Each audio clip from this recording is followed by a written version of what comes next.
Okay, so last time we talked briefly about an intro to JavaScript, and we talked about types and conversions. Uh, and we talked about operators, if I remember correctly. Let's talk about flow control structures, and we're going to do most of what we do today by looking at some examples. So first off, I said that JavaScript is very similar in syntax to C, which means that I'm going to recognize most of the control structures. So I'm going to have an if, which is going to look like I'd have ported an if from C to a dynamic language. I'm going to even have the switch with the breaks, right, which is something which comes from ancient history. That being said, I have some control structures which are added to this. And let's first look at this. Right. So first of all, I'm declaring an array. Like I said, arrays in JavaScript are obviously not arrays in the sense that the word is used in C. They're actually multiple data structures stacked one on top of the other. We're going to go into this at the tutorial too, but the idea is that my arrays are lists, so they can support positional access. They're stacks, so they can support adding and destructively removing something from one side, and they're also queues. They're everything in one little bundle. Now, the first thing we want to look at is that we saw that we declare variables with let. And the reason why we're doing this is that using let lets us have a more intuitive way of scope functioning. We're going to see an example about scopes shortly, but the idea is that in all of the languages we've encountered, block scope is used. You know what this means? It means that the variable is visible within the block where it's declared. Well, JavaScript is a bit stranger in this regard, and it's stranger for with little benefit, and it has what's called function scope. So if I declare something in the old style with var, I'm going to have something which is going to be visible up until the first enclosing function. In this case, I have no enclosing function. I'm in the global scope. But intuitively, if I'd run something like similar to this in another language, what would J be after the for? Any ideas? Well, it is going to be n in this case, but actually in other languages it would be undefined. It wouldn't be defined. Whether the language supports the idea of undefined or not, right? Because something like C doesn't. But it wouldn't be defined. It would be an error maybe, or it would be undefined if the language supports undefined. In JavaScript, what's going to happen, and let's just look at let's just comment this for now and just run that. One sec. I'm just going to run it. It's going to be node force. And I'm indeed going to get 10. That's because when I declared it with var, it wasn't just visible within this block. This is a conventional thing. Something which is declared on the old for structure is going to be declared in this block, in the block of the for. It's like I had a local variable. But it's actually going to be visible globally. So we prefer to use let, because let will get us the behavior we're used to from other languages, which means that if I said let j equals 0, I would have had j undefined outside of the block. Okay. Now, when talking about control structures, let's look at this one. This is what we see above. This is what would happen if we took the for from C and adapted it to a dynamic language. It's the same structure. It has three statements, one of them the initializer, then the final condition, and then what happens at each of the steps. And if we run this, we're going to see that it also works similarly. It's a classic for. And it's something we see in a plethora of languages. Now, apart from this, we're going to have two different fors. One of them is going to be something which also you've met in various languages, which is a for each. Now, the difference between the for each, this is going to be my for each, let's just move it here, and the for, is that I'm going to have a syntax which is a lot more concise, and it's going to mean for each element of collection, in this case for each element of array, do something with the element. What would be the advantage of using the first form though? You should have run into this in Java. If I do a for each in Java, how do I delete an element? Can I delete an element? The answer is I can't safely delete an element, which means that in Java, at least, if I want to delete an element while doing something which is similar to a for each, I'm going to need access to the iterator and do iterator.remove. In this case, if I do this kind of for, I have access to the index and I can safely delete an element. I can delete it via array.splice, which is a function we're going to look over in the tutorial. But the idea is that splice is going to allow me to delete a number of elements in a particular position. So from position 3, delete an element. Now if I want to delete an element, it's going to be from position I, one element.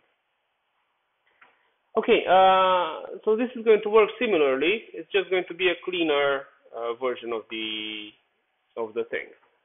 They all do the same thing. Now the last cycle is something which haven't met in any other language, and it looks like this because of the way that JavaScript looks at objects and at things in general. Well, when it comes to representation of things, obviously everything in JavaScript we can say that everything in JavaScript is an object, in the sense that primitives are also boxed into objects. But how are objects represented? Well, objects are represented as a list of key value pairs. And this actually makes sense. But if you think about, let's think about the simplest definition of an object. What would an object do? And please don't use the word class, because it has nothing to do with it. Well, if I think about the simplest definition of an object would be a mechanism through which I can group characteristics and behavior. Right? And the characteristics are going to be different from object to object of the same type, while the behavior is going to be common. Well, but let's add something more here, which is what happens if I think about characteristics. I could represent the set of characteristics as a list of key value pairs. Right? So if I have a kitten, it's going to have color black, weight. I don't know how much a kitten weighs, but anyway, you get my picture. However, I'd still be left with the methods. In JavaScript, what's going to happen is that JavaScript is a language which has a strong functional core. So it has the ability of looking at functions as values. If I think about functions as values at the simplest level, we're going to see it's a bit more complex than that, but at the simplest level, it would mean that I can have something which is a function on the right of an equal. Right?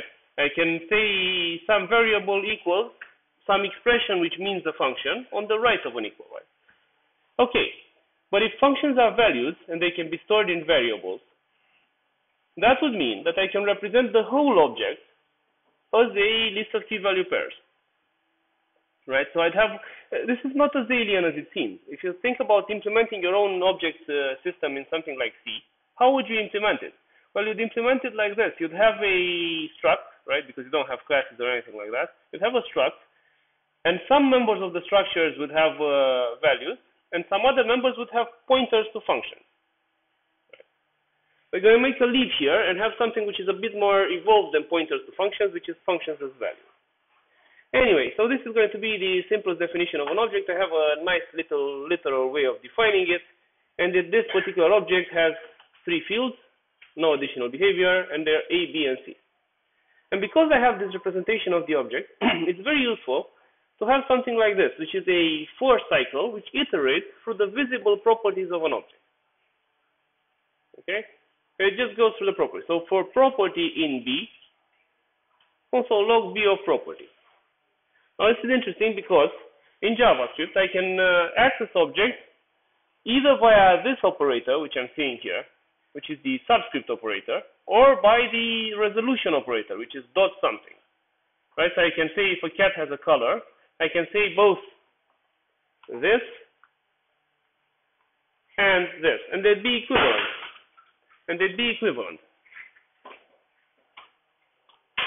Okay, so I'm using one of these syntaxes, and it's going to write 1, 2, 3. So these are my control cycles. I'm also going to have a while, a do while, an if, a switch, but they're going to look very C-like. I'm leaving it to you to look over them. Now, I said something about scopes, and we saw this example. Let's look at a more complex example about scopes. And first off, let's look at a function. So this is the declaration of a function. A function is going to look in JavaScript. Again, as I'd imagine, I'd represent a function in a dynamic language. If you think about in C terms, how would I differentiate between the declaration of a function and the call of a function? So I differentiate because the declaration has a type before it, right? It's a return type, function name, etc. Here I don't have a return type because I'm a dynamic language. I'm a profoundly dynamic language. So I need a marker word, because otherwise I wouldn't know if I declare the function or call it. Okay, so some function of ABC, and it returns A plus B plus C. Well, something strange here is going to be that I can call this function with parameters of different types. So let's look at the first call. What's the first call going to be? Well, the first call is going to be a sum, a regular sum, and it's going to give me 6. Okay, what's let's test this out, and let's just see. So it's 2. That's 6. Okay, what's going to happen on the second call? It's going to be ABC, right? Because like in all languages, the plus operator, when applied between strings, is going to be overloaded to be string concatenation. Okay, but what's going to happen for the third one? Also a string. It's going to be what string? 183, right? Because when I take them from left to right, I'm going to have a number plus a string concatenation, because it doesn't work. Then a string plus a number, again concatenation. How about this one? Yes, it's going to be 3A, because the first addition is going to be a number addition, and it's going to work, and so forth. How about this one, though?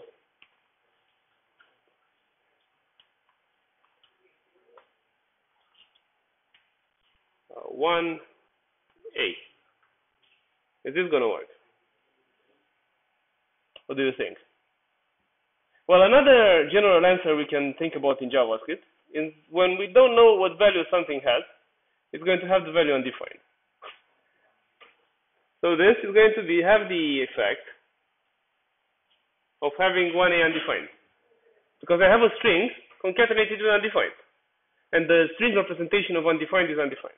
Obviously, undefined is a type with a single value, and it has the text representation undefined. It's just this is what it does. So I see something strange. Now, if my function somehow knew how to work with just 2 parameters, that would be all right. Right? I could write a function which would work with just the 2 parameters. It wouldn't use the third. So, or it would use the third only in certain situations. Okay, so parameters to functions and so forth. We're going to come back to functions though, but first let's look at something else. I was saying about scopes. Now, scopes, when I said that objects are represented as lists of key value pairs, scopes are actually not something abstract. They're actually key value pairs, a list of key value pairs themselves.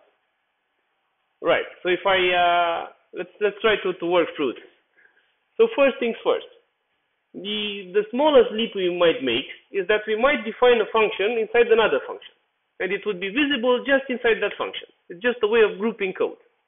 Right. I have a really large function, and I can declare something inside of it and reuse it there. Okay, so I see I can declare G inside of F, and I can then call it. That should be all right. But inside of G, I declare H, and I can then call it. Okay, but that's not the interesting part. The interesting part is thinking about what happens when inside of H, I'm looking for this G var. Well, what's going to happen, to a certain extent in other languages too, is that I'm going to look for the value in the enclosing scope. And if I don't find it there, in the enclosing scope of the enclosing scope, and so forth. Think about it this way. When I'm in C and inside the function I access a global variable. Right? I don't have it inside the function, but I can look in the enclosing scope. Okay, so that's the thing. However, in JavaScript, I might think about something else, since scopes are something concrete. They're actually lists of key-value pairs. How does the inner scope know who its outer scope is? How would I implement this if I were to design the language myself? How would I do it? Well, think about it. If objects are a list of key-value pairs and scopes are a list of key-value pairs, I might have a reference to my outer scope, correct? Now let's take a side trip and think about it like this. JavaScript is a language which is application focused, and for some time, languages which are application focused don't have manual deallocation of memory, right? And you've met this in Java, in C#, etc. How is memory deallocated though? What happens? Because whenever I say new something, I'm allocating some memory. Why am I not running out of memory? We have garbage collector. We have a garbage collector. Do you know how it works? It works by reference counting, which means that because I can't deallocate stuff we're actually using, because then the language would be unpredictable. The garbage collector itself is unpredictable, right? I can't actually, in Java, for example, I can't actually predict when the garbage collector is going to collect something. And if I were to be able to predict this, I'd actually have the deallocation mechanism from C++, that I have to manually deallocate stuff. Well, not really, but anyway, I can't actually predict when it applies. So what it does is actually count the references to a particular area of memory. And if the reference count is 0, it deallocates it. This is the basic level. I can do more complex stuff, which is use stuff which is called weak references, for example. Weak references, if they're the only references to something, the something is deallocated. But in the basic level, this is how it works. I count the references and that's it. Now, thinking about the fact that this particular inner scope has a reference to this particular outer scope, and this one has a reference to the F scope. If somehow I'd managed to get the scope out of the function, to return it somehow, it would keep the reference to the outer scope, right?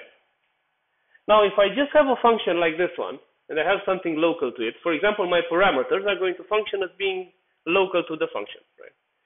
When are they deallocated?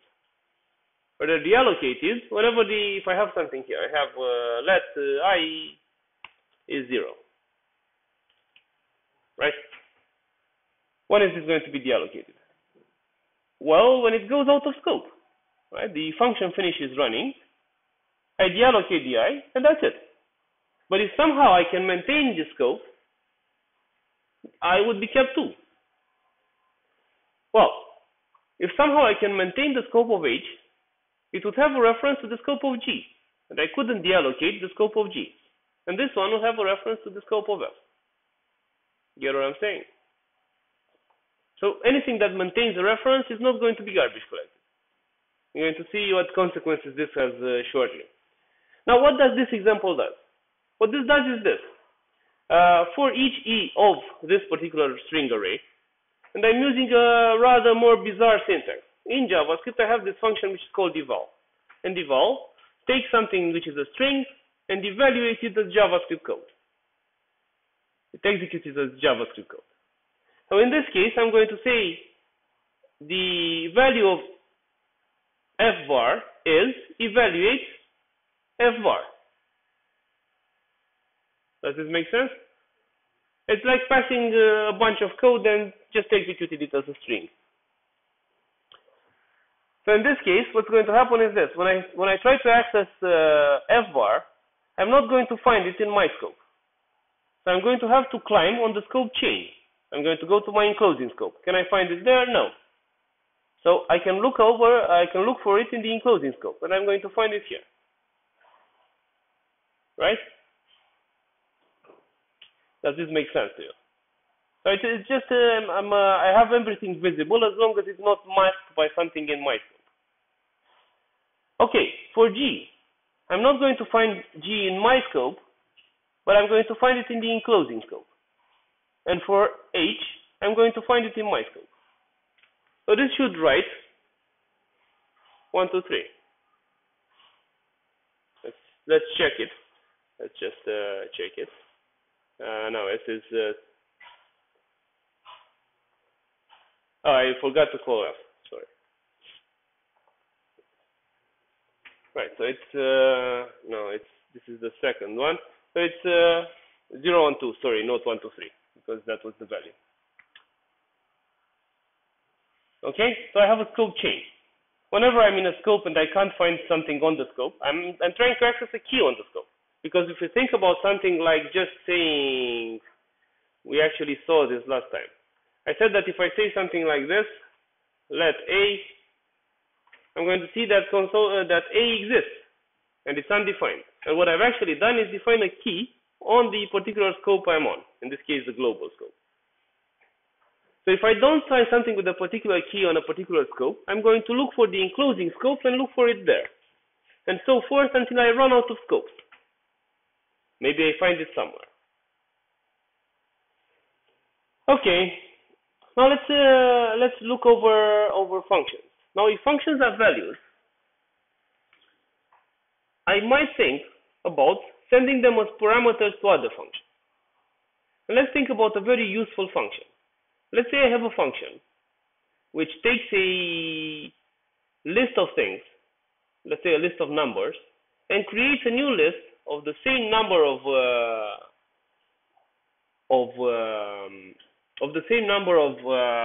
elements, which has each element based on a transformation. So if I have 1, 2, 3, 4, and I want to obtain the list of doubles, it's 2, 4, 6, 8. And 2 is obtained by applying a transformation, in this case multiplication by 2, to 1. 4 is obtained by applying a transformation to 2, and so forth. For each element, I apply that transformation. So I might want a function which receives a list of things and a transformation somehow in such a way in which to obtain a new thing. So first let's look at functions and see it like this. So I have a function which multiplies something by 2. This is the classic definition which we've already seen. So this is f0, and it's an ordinary function. And I call it by saying f0 of 4, and it's going to give me an 8. Right. Now let's go to the next one. So I said functions are values. Now if I just look at this particular bit of code, I might say it's simply an alternative way of defining functions. Now maybe this is the syntax. But I have to think about the consequence. What's going to happen when in F1 I'm going to put something else? What happens if I say F1 equals 5? What's going to happen to my function? Yes, it's going to be garbage collected. Since everything is an object, functions are objects. And functions are going to be garbage collected as any other objects if I don't have a reference to them. And this is my reference here. Now what I have on the right side of the equal is similar to something you've encountered before. You've encountered lambdas before, right? What's a lambda?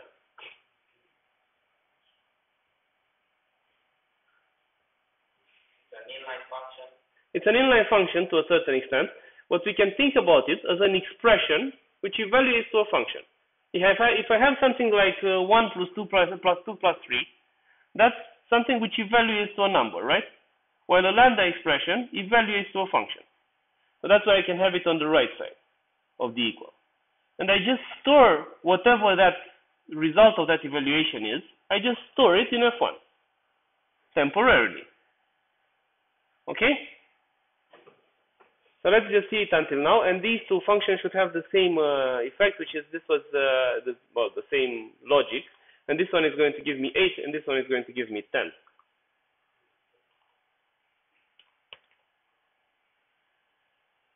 So this is 3. Right, 8 done. Okay, so let's go one step further. Well, I might want something which is a more succinct syntax for lambdas. There's actually an additional consequence to using this syntax. So this is a fat arrow function, right, an arrow function. And I can read it like this. with list of parameters, and in this case, what's on the right of the arrow is going to be returned. Now, to make a sidetrack, what happens if I have a function which doesn't explicitly return anything? Everything is concrete in JavaScript. So if it doesn't return anything, it returns what? It returns undefined, right? Okay. Now in this case, I have a syntax which is equivalent to with x return x times 2. So this is a single line lambda, basically. If I need multi-line lambdas, I can say with x a block, which is what we have here. Now, since I have a block, the block would return undefined. So I have to have something explicitly returning the result. Return x times 2. Now, the advantage of this kind of things, first of all, is I have a maintainability, an aesthetic advantage, right? It occupies a lot less space and it's a lot easier to read. The second advantage, though, is that I'm going to have some differences in certain contexts. Now, my function thing is actually going to have a this. It's going to be an object. So if I have to use this inside another object, it's going to mask the outer this, if you understand what I'm saying. So if this is this is declared inside an object, this is going to have its own this. So this is going to refer to itself instead of referring to the enclosing object. And this could create problems for me. And some of these problems are going to be handled by using arrow functions. Now let's look at something a bit more strange. Let's just test it out first. So it's going to give me 12 and 14. It's the same function everywhere. And let's look at something a bit stranger. So I have a function which I've called function generator. And what it does is it returns a function, right? Now, I already see something relatively strange, which is, I'm going to say function generator returns a function which multiplies a value by some preset thing, in this case. It's a 2 multiplier, in this case. First of all, let's see it works. And it does. It actually gives me 16. But let's notice something strange, which is, now inside of function generator, I know who n is. Right? I've received it as a parameter and I can access it like in every other language. But I've returned this thing. So after I return it, why do I still know who n is? Right? That's an interesting question. How do I know who n is? Well, the answer is, takes us back to the scope discussion. Because if somehow I return a scope from a function, it's going to maintain a reference to its outer scope. Right? So that can't be deallocated. So what I get is a function which in some way has state. Think about it this way. If objects are states to which I add some behavior, right? This is going to be a piece of behavior function to which I add some state. And this is going to be called a closure. A closure is called a closure because I say that the function is closed over the scope, it's the set of variables which are in a scope, which it has access to. We're going to explore this further in a while. For now, what we want to note is this. Right, so I have a really simple way of doing stuff. Okay, so let's get back to our previous idea. So we want a function which is going to apply some sort of transformation to a collection. Right? And I'm going to get a new collection if I want to have a non-destructive function, or I'm going to get a modified collection if I want to have a destructive function. Right? A non-destructive function is going to return a new collection. It doesn't destroy any of its parameters, but a destructive one will just apply some sort of transformation. So let's look over this. So let's imagine that I'm calling this function map. And this particular function, which is map, is going to receive as a parameter a collection of things and the transformation. Right? And it's going to say this, it's the non-destructive variant. And it's going to say this, I'm going to create a new collection because I'm non-destructive. And for each element of the original collection, I'm going to add push being the adding thing for JavaScript arrays. I'm going to push a new element in the new collection, which is the old element to which the transformation has been applied. Does it make sense? Right, because it's like we thought about it. If I have 1, 2, 3, 4 and I want the list of doubles, I take 1, I see what the double is, I add it. I take 2, I see what the double is, I add it, and so forth. So this is my array, which I can declare it in a neat little concise fashion. And then I can say my map of my array, and what would the transformation be? Well, our syntax is going to fit really neatly here, right? Because I say for with an element, return the element times 2. Okay? Does it make sense? Now, this particular function, though, seems really, really useful. Right? I might have it in the language itself. And indeed, I have it in all the languages, in almost all the languages we've encountered. I don't have it in C. So I might have a map equivalent. But if I want a map equivalent, how would I implement it? I have two ways of implementing it. One way of implementing it is sort of like what I've written here. Right.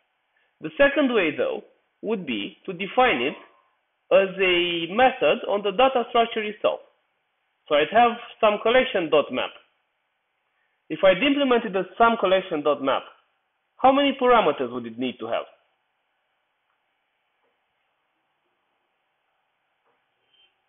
Secondary question. When I invoke a method on a particular object, how does it know what object it's invoked on? Because each of the instances or each of the objects of the same type have their own characteristics, right? How would I know on which object I'm invoked? If I say person1.age, increase age, how would I know who person1 is internally? Well, I'm going to receive an implicit reference. But I have an implicit reference, an implicit this, which I don't write explicitly, that's why it's implicit, but I know who my this is.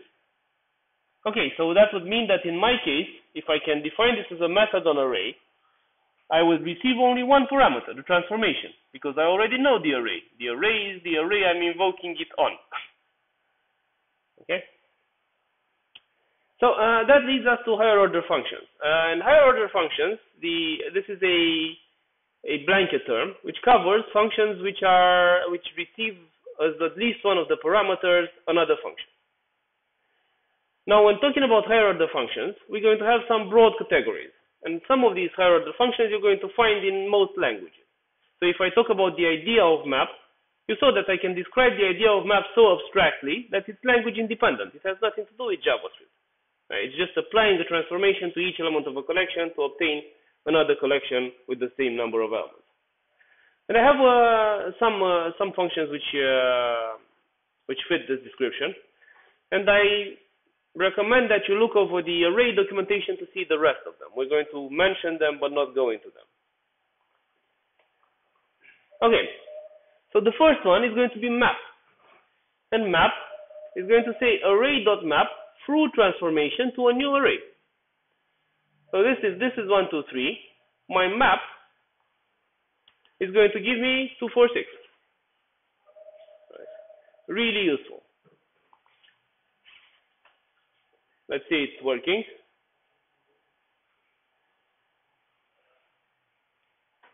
One sec, because I seem to be not plugged in. Okay.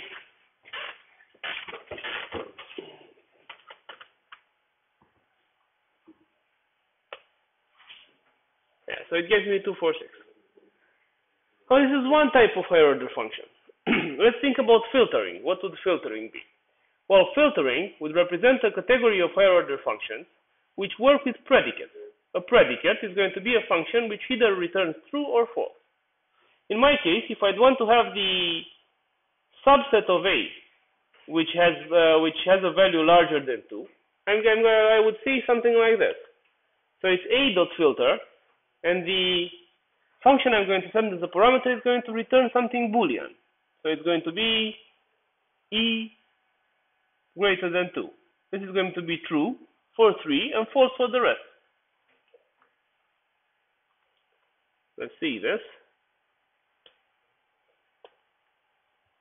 right? So it just gives me, it always gives me an array, even if it's an empty array.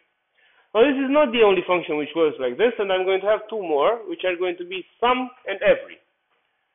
Sum is going to be true if at least one value of the base collection respects that particular predicate, so it gives true for that particular predicate. While every is going to be true if all values do that. So the equivalent of a very large AND and a very large OR, right?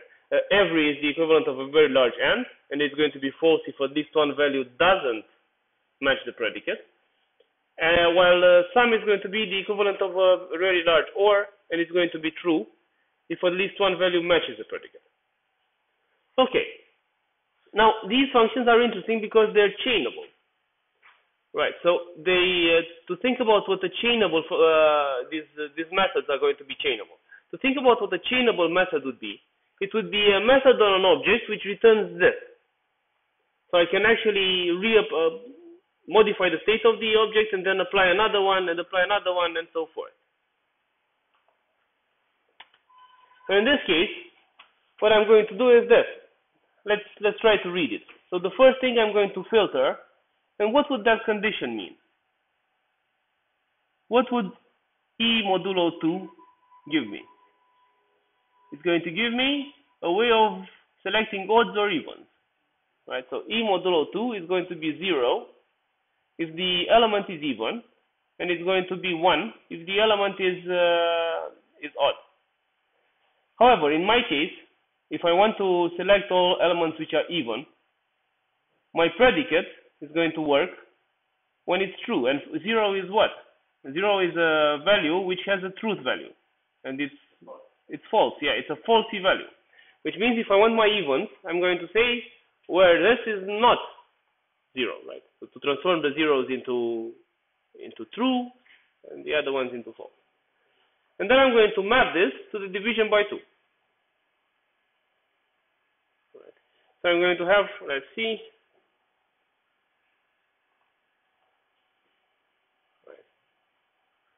what? So we divide all the even numbers by 2? Yes, we divide all the even numbers by 2. All the even number. Yeah. We divide all the even numbers. Yeah, but we divide all the even numbers because they always work on collections. It doesn't matter if it's one element. It doesn't matter if there are 0 elements. It's still going to work. It's going to try to do something. But if you filter an empty collection by any predicate, you're going to get an empty collection. You can't get more elements than you had. Okay. Now the last category of higher order functions which we want to discuss is going to be the reduce idea. Now, if map takes a collection of a certain number of elements, a certain cardinality, and gives me a collection of the same number of elements, reduce is going to take a collection of a certain number of elements and give me a value. This is also called fold in other languages. So the idea, let's take a simple example of reduce. The simplest example of reduce is going to be the sum of the elements of a vector. Right. So how will this work? Well, if I think in the terms of what I'm supposed to do at each step. So I have to know an initial value for an accumulator. In the case of the sum equals 0, correct? Well, for each step, I'm going to have a previous value of sum and the current element. And what I must deduce is the current value of sum. In this case, the new sum becomes the previous value of sum plus the current element. Make sense? Okay, so let's see how this matches what we have written here. Well, reduce receives a function, this one, and an initial value. For sum, the initial value is 0. Now, I can't actually represent this as something of one parameter. I'm going to actually represent this as something of an accumulator and an element. And what it's going to return is the new value of the accumulator, which is going to be the previous accumulator plus the current element.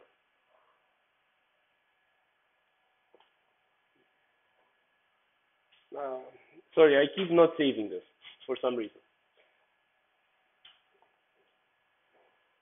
Right, it's 6. Okay, now all these functions are a bit more complex than this. And we saw that we can actually define functions which we can call with fewer parameters than the maximum they can have. Right? We saw this previously. And these functions are written pretty smartly, and I can call them like this. This is the typical case. But I can also call them with the second parameter and the third parameter, or in this case, the third and the fourth. The way this is going to work is that JavaScript is going to understand the significance of the parameters via their position. So if there's the first parameter, that's going to be the element.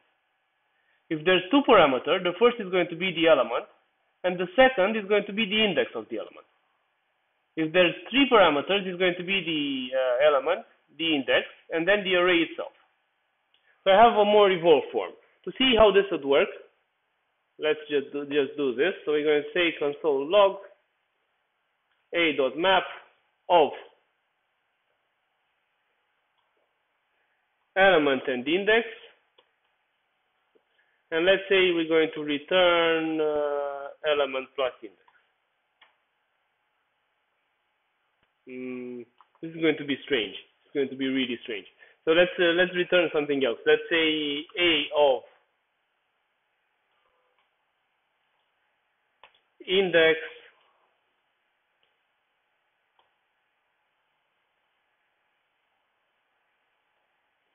equals e, right?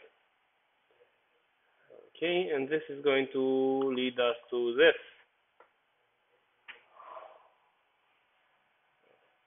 In some situations, I might want to access the index too. Okay. Now, I also have something which is a spread operator. So on one hand, I can call functions, if they're written in that form, with fewer parameters than their maximum. But I can also call functions with potentially an infinite number of parameters. Right? And the way I'm going to write this is this. F of two parameters which are always exist theoretically, and the rest of the parameters. Right. Okay, so how would I do the sum of this? Well, the accumulator is going to be x plus y, because they always exist. And the rest, I'm going to collapse. Args.reduce with the same collapsing expression. Make sense? Right, so it's I've written something potentially very complicated in a really simple fashion, because this can have I don't know how many parameters it's going to have, a number. No matter how many, though, my function is going to work. So this is going to be 5. And we can calculate this, and it works. Okay, now let's get back to our closures. Now let's say we have something which does addition on a particular order of 10. So I can have a 10 adder, 100 adder, 1000 adder, that sort of stuff. Right. So the order itself is going to be my parameter. So for example, if I create a 10 adder, I'm going to say generator of order 1. 100 adder is going to be generator of order 2, 1000 adder order 3, and so forth. Now my generator returns a function, right, which has an x and y and the rest of the arguments. And it works the same, only it multiplies the result by this. Now this is another operator which we've not seen before, but I wouldn't be surprised to see it in something like C. This is an exponentiation operator, and it's 10 to the power of order. Okay? Does this make sense? Does it seem relatively clear? Okay, so let's see what it does. So what we're expecting it to do is going to be, in this case, it's going to be 60, and in this case, it's going to be 1500.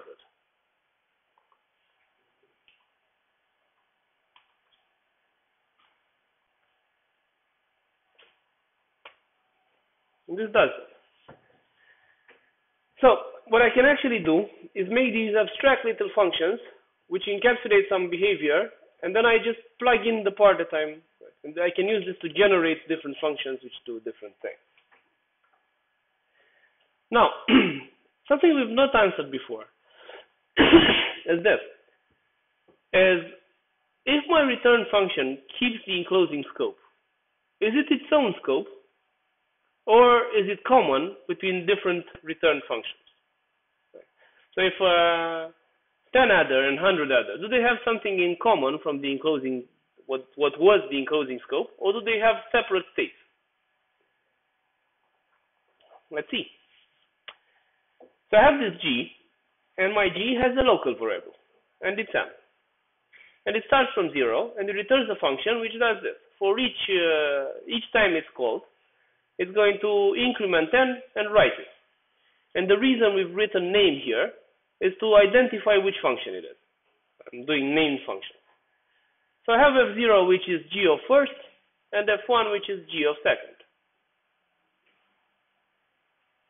Okay? And then I'm going to call f0, f0, f0, and then f1. What do you think they're going to print? What's your theory?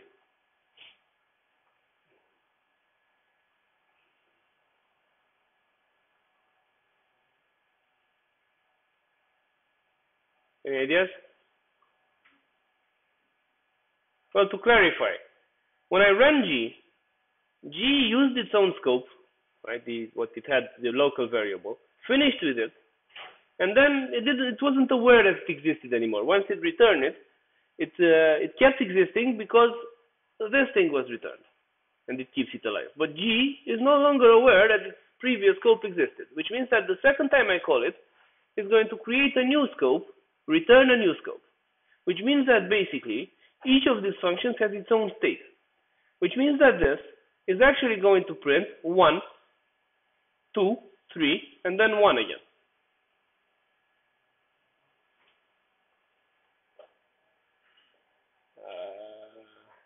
So this is 6.5 more closures. Make sense? So every time I return a function from another function, I can create a function which has its particular state. Now this has interesting applications. For example, it's trivial to make a function which remembers its previous result. And if you have time over, not the tutorial, the next, it depends. If we're going to look over this at the second JavaScript tutorial if you have time. Why would I want a function to remember its previous result? Why would that be useful? Well, let's assume that getting such a result is something which is time consuming or resource consuming or whatever. And then I'd be able to do this, to say, was this requested of me before? If so, because it's time consuming, I'm going to give it to you from the cache. This is called memoization. And if you're doing design patterns, in something like Java, the equivalent is a flyweight pattern. If, however, I didn't have the result before, I'm going to get the result by whatever calculation I have to do, and then add it to the cache and return it. Now, I might go even further than this and ask myself if I might not have the cache which supports expiry. So, if I have a result which was obtained in the last half hour, for example, that's okay, and I'm going to return it. If, however, either I don't have any result or the result is expired, I'm going to calculate it again. So let's think about a simple function which does this. You give it a location, and it finds the weather conditions at that location on the internet. Now, this is potentially time-consuming because every request is unpredictable, right? It might take a while. It depends on the internet traffic. Either way, it's going to be a lot slower than just getting something from the memory of my own computer. Okay, so I might say, if I check the weather in the last half hour, it's unlikely that it changed. So I'm just going to give you the cache thing. Now, obviously, this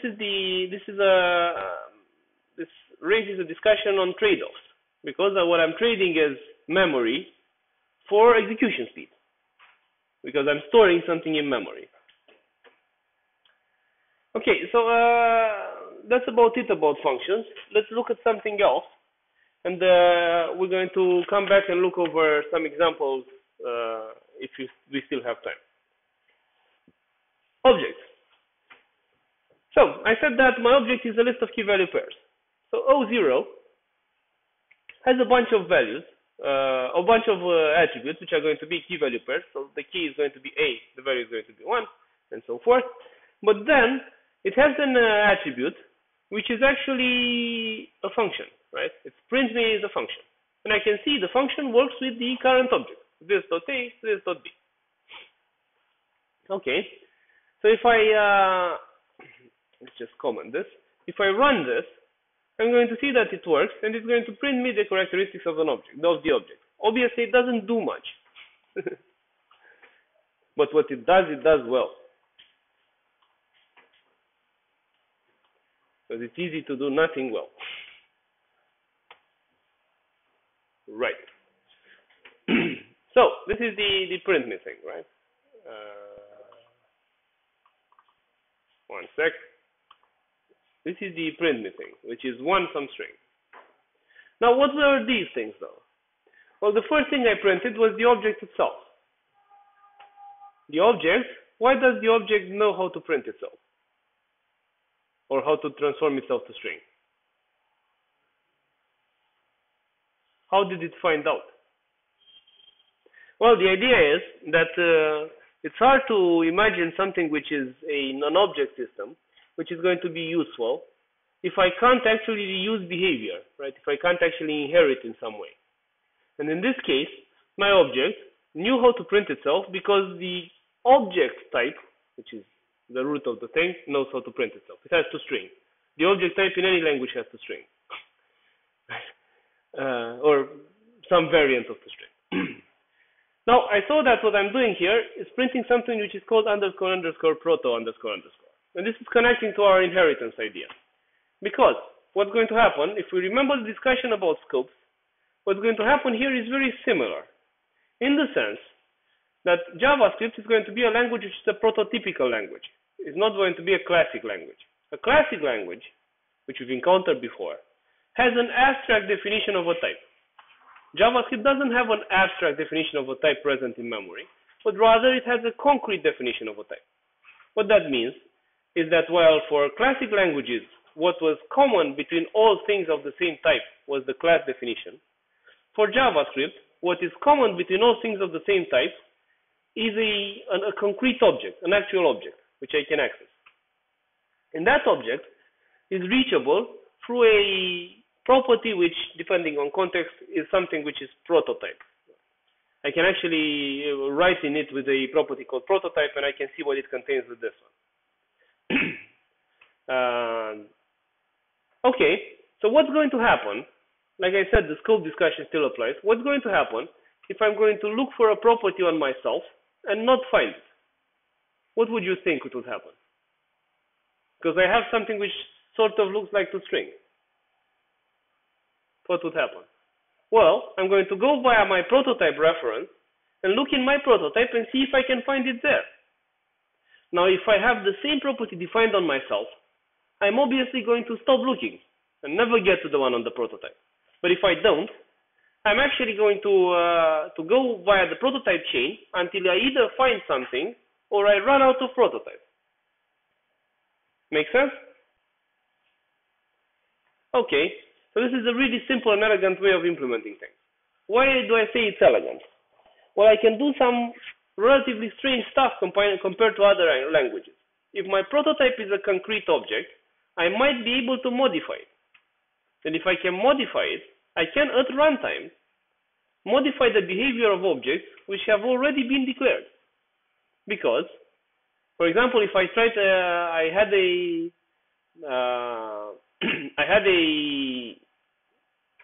kitten which didn't know how to meow, right? And I have some declared kittens, and I now add to their prototype the method meow. They're going to look on themselves even if they're previously declared. And then they're not going to find the property corresponding to this behavior.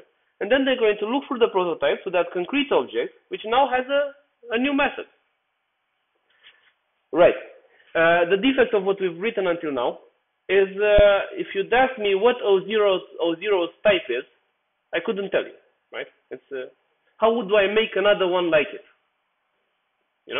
How do I name this? What is this? And the answer is that I can actually do something like this. The way I'm declaring the type in JavaScript is via the declaration of a constructor. Okay, so I have a function some type of a and b.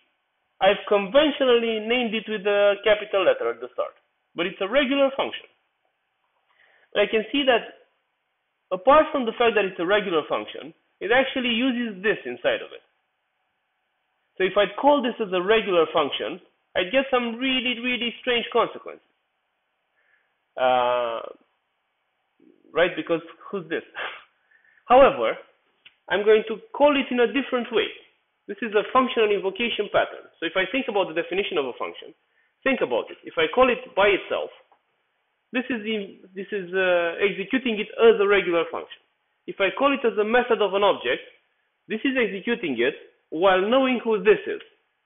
Right? So this is another pattern, another way of invoking a function. And if I call it with new, what's going to happen is that I'm going to get a new, what I get from the new operator in any language. I'm going to get some memory allocated. I'm going to run the constructor over it and return the reference. Right? So it's a way of invoking a function. So all of this is going to work. I'm going to have different areas, etc. Right, so I get 1a and 2b. Now something you may have noticed or not is this. At the beginning of our file, we had used strict. Now what's happened is this. JavaScript was a language which had a relatively troubled history. And at some point it became enthusiastically mainstream. And some of the behavior was strange. But you couldn't take out the strange behavior because there's a lot of JavaScript code out there. And you might affect it negatively, right? You might make it not work. So the compromise solution is that I can use this directive here in a particular file and say that I want to get errors for many of the stranger features of the language, right? So instead of having something work but not give the actual intended consequences, I'm just going to have it not work and give me an error. And it's going to make my code more reliable. But I have the choice of doing this. I can write without strict. Now, I don't particularly know if this is going to happen, but let's try it. Let's do this and see if... Right. So calling the constructor function without a new actually works, but it's going to give me some strange consequences, which is that it's going to consider the global scope as being this. And there's difficulty in imagining when I'd need this. I probably wouldn't need this. It's just going to be strange code. Right. If I take strict out though, it still gives me an error. I didn't run into the thing I needed. But the idea is that I'm going to get the errors for some behavior. For some behaviors I wouldn't have gotten errors for. Okay. Now let's look at something else. So I have some type, and now I wanted to inherit another type. Right? So I have cats, which are also animals. So I want to access the behavior of animals from a cat. So first let's look at something else. At some point in JavaScript 6, we've had something new introduced, which is an alternate structure. Now this alternate structure looks a lot like the structure you get in a classical language, right? However, what's happening behind the scenes is what we've seen already. This is how it works. It has prototypes and the constructor function and so forth. But I can actually write this as below. So this definition is identical, and it might be, for people coming from classical languages, more intuitive. However, I still have to understand what's happening behind the scenes, because what's happening behind the scenes is really, really different. Because if I think about JavaScript, and I say I have this class, some other type, and I look for a class in memory, I'd ask somebody, show me the class in memory. There's no class anywhere. Understand? There isn't something called the class. If I think about a constructor, like here, there's no constructor anywhere. The constructor is the whole thing. Understand? It's just an alternate syntax. However, while I dislike this alternate syntax, we're going to use it because React in its documentation uses it. And we want to make things as clear as possible. You know, you're going to look at the documentation for React at some point, presumably. So yeah, this is the alternate for. So what's happened is that I took everything and put it in a constructor, and my methods are going to be written like this. And the behavior is identical, and this is going to give me 3C. Okay? Now let's go over over the idea of inheritance and the idea of a prototype chain. Like I said, the idea of a prototype chain is that if I'm looking for a particular key on myself and I'm not finding it, I'm going to look for it on my prototype, and then on its prototype, and so forth. So I have some parent type, and some parent type has some sort of characteristic, which I'm initializing, which is A, and some sort of behavior, which is do parent. Right, and for now, let's just comment everything else.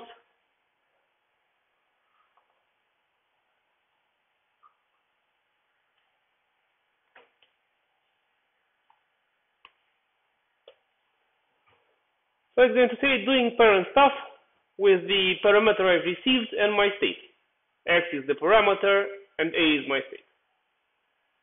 Rightio, it looks like a regular thing. Now let's do a child. Now my child, first of all, what? Okay, sorry, 1 sec.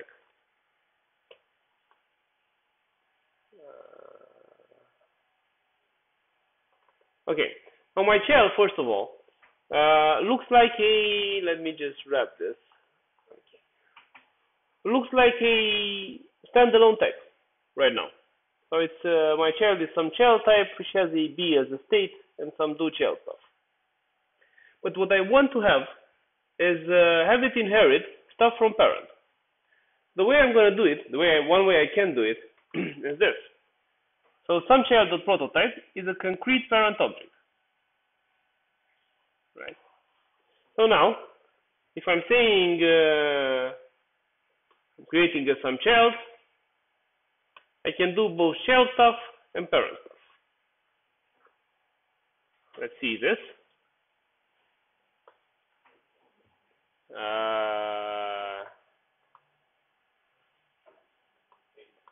Yeah, I think it's not saved here. Let's see this. So everything is defined. I can do both child stuff and parent stuff. I can also do something a bit stranger, but we're going to see at the tutorials, which is that I can do something which looks like super, right? It looks like invoking my parent's constructor on myself. I can also do that. That being said, I now have a prototype, and the prototype is something which is a concrete object. So I can do this. I can add some behavior to all objects. Now notice that O1, which is some child type, was defined before I modified the prototype. So now I say some child type.prototype.do new stuff is going to be something. It's their trivial method. So what's going to be strange is that O1 is going to know how to do new stuff. Let's see. So doing some new stuff. Now this can go to absurd lengths. To mention an anti-pattern, what I could do is I could actually modify the type strings at runtimes for all already existing strings. I can go to the type string, which is the string in JavaScript, the string of characters, and I can add behavior to it. Now I don't have any particular reason to do this, of course. But if at some point some behavior would be needed in the language, which was not yet implemented, somebody who wrote a library would be able to modify even base types to add that behavior. To give an example, let's take a simple question. If I locate properties via a prototype chain, I might ask myself if something is on myself or on one of my ancestors, right? Is it my property or is it my parent's property? Or is it its parent's property? And so forth. And this is something which exists in the language and it has own property. However, this didn't always exist in the language. Right? There was a point where I have objects from the beginning of JavaScript, but I didn't have has own property. But I could always add it. Right? I could add the logic to any object if I needed it. Okay, let's see something really strange. I said that what I'm doing with constructors is a function invocation pattern. What I'm doing with the methods, right, it's another function invocation pattern. I have a function pattern, a method pattern, a constructor pattern, right? So what's happening here? Right, I'm making a variable on which I'm putting what should have been the method from the some child type. What happens if I call this? Is this going to work? What do you think it will do? It's going to write the child stuff with what and what? It's this, because that wouldn't work. With 5, let's say. F0, 5. With 5 and undefined, yeah. That's because it isn't bound to a particular object, right? It doesn't have a this. Okay.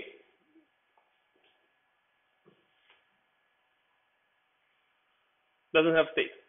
However, could I bind it for just one call? And the answer is yes. Now, something which you should read is the Mozilla. Okay, so.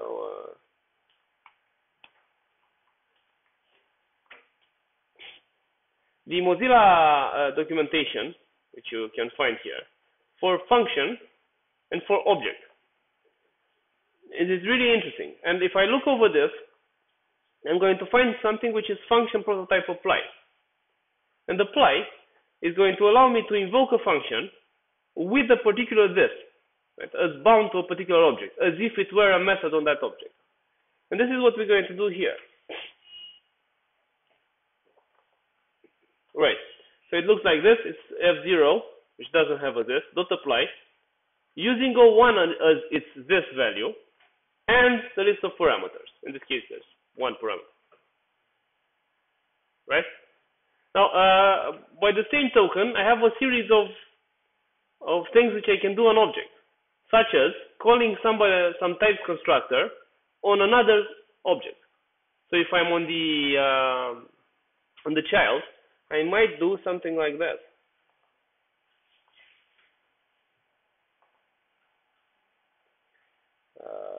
One sec.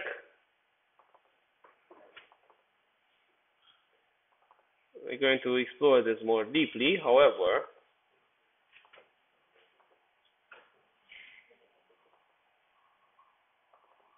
Right, so if I want to invoke the constructor of my parent, I do something like this.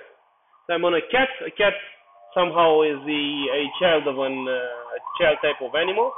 Then I can say call the animal constructor with myself and parameters.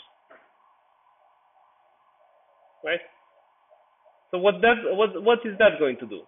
Well, it's going to populate this property, name. Because if I didn't do this, what would happen is that there would be a name, but there's going to be just one on the parent. And instead, if I want each cat to have a name, I have to do this. Now let's see the same variant, the same thing done in the, let's say, classic style, the class style, right? So with the class keyword. So this is some parent type, has a constructor, has a method. This is some I can instantiate something of the parent type and do the thing. Class some child type extends some parent type. So it looks really classic-like. But again, what's happening behind is what we saw earlier. This has no correspondence in the workings of the language. It just looks cuter. So super is going to be the equivalent of what we've just seen. So it's the equivalent of some parent type.call, and I'm calling the constructor on myself. Right. However, I can still do this stuff. I can still decorate the prototype because it's the same thing. I can still detach methods. I can still reattach methods. I can still do everything. So yeah, JavaScript is a language with a lot of expression power. Now, before we leave, let's look at something else. One of the fundamental characteristics of JavaScript is the fact that it started as a language which was designed to automate graphical user interface. Now, if you think about graphical user interface programming as something like C#, I'm going to have problems whenever I have long-running operations. Right? What do I have to do in C# to have a Windows Forms application and make a web request? Can I do it, just in line? Can I just say request some web server page and wait for it to finish? It's going to give me the impression that the application is no longer working because I have to constantly do repaint. That's how a GUI works. Right? I repaint stuff a certain number of times per second, per unit of time.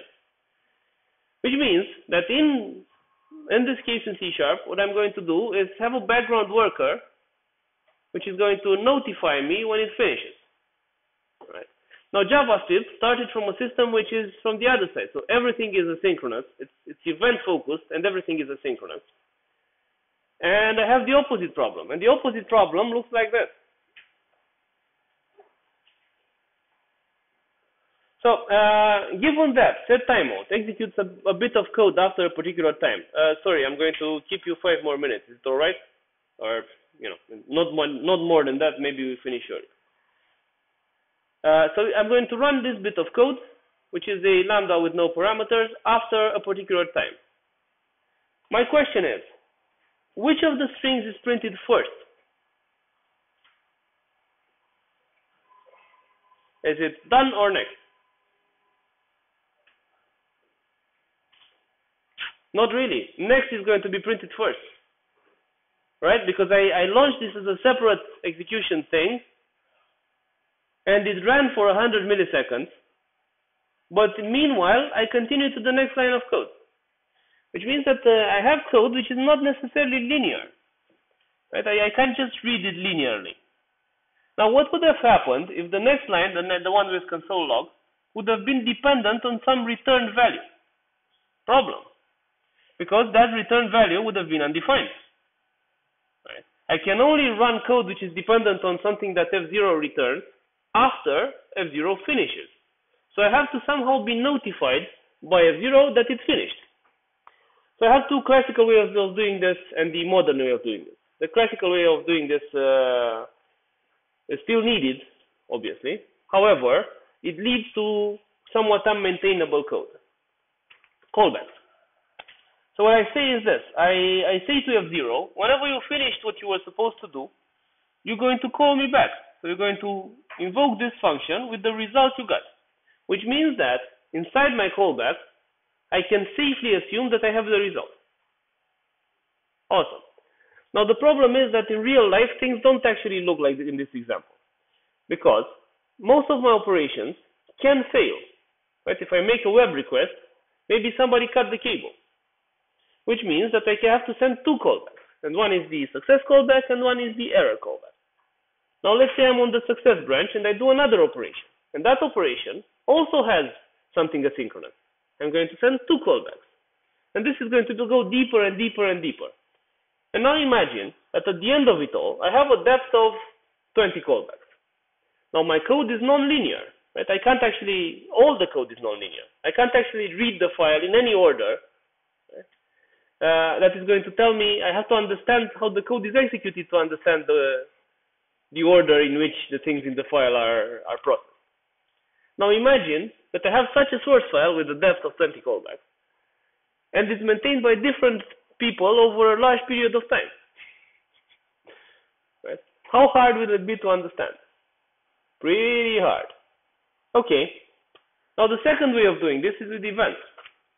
And I can create my own events. In this case, I have a task complete event in which I package my results and I dispatch it via some event mechanism in order for it to be caught by somebody and handled. This is actually a bit more elegant, but it wasn't actually used on such a large scale as callbacks. The third way of doing it is to consider that f actually returns something. But what it returns is not a concrete current value, but rather a future value. Now, if I run into a future value, I can't execute code which is dependent on it, because my code is not concrete. There's something missing from it. I can go further than this if the future value somehow becomes concrete. How can it become concrete? Well, I can either receive a value, an actual value, or instead of receiving a value, I can run into an error. Right? And then I know that even though I haven't received the value, I'm never going to get it. There's no point in waiting. So internally, this is going to be represented like this. So the f is going to return something which is going to be a promise object. This is something which started as a design pattern. Everybody implemented it how they felt like it. However, it became a part of the language itself. And we have promises both on the front end and on the back end. And it allows me to treat asynchronous code as if it were synchronous and to decide what code to execute asynchronously and what code to execute synchronously. Now, we're not going to see this internal thing. We're not going to get to write our own promise-based APIs.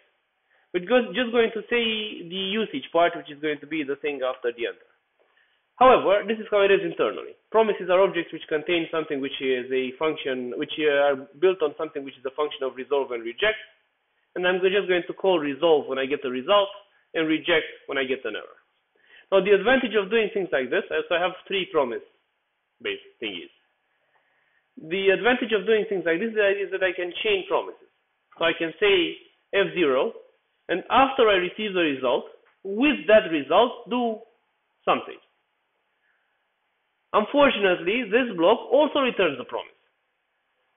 Right? So I can say, I can wait for that one, and with that result, do something. And then return another promise, and so forth.